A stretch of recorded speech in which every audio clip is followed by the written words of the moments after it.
Welcome to our video comparing two popular portable laundry solutions, the BANGSON Compact Portable Washing Machine and the Apto VPVP Portable Clothes Dryer. In this video, we'll explore their features, specifications, and help you determine which one is the best fit for your laundry needs. Let's dive in.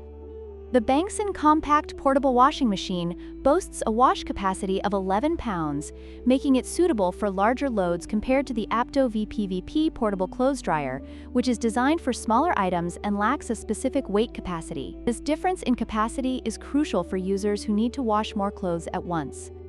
The BANGSON washing machine offers both washing and spinning functions, providing a complete laundry solution. In contrast, the Apto VPVP dryer is solely a drying appliance, which means users will need to wash their clothes separately before using the dryer.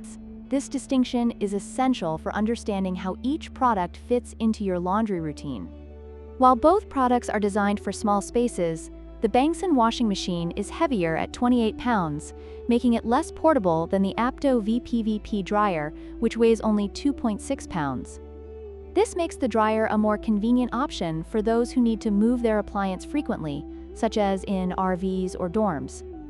In conclusion, both the BANGSON Compact Portable Washing Machine and the Apto VPVP Portable Clothes Dryer offer unique advantages for those living in small spaces. The BANGSON is ideal for users needing a washing solution with a larger capacity, while the Apto VPVP is perfect for those seeking a lightweight and easy-to-use drying option. Don't forget to like, share, and subscribe for more comparisons.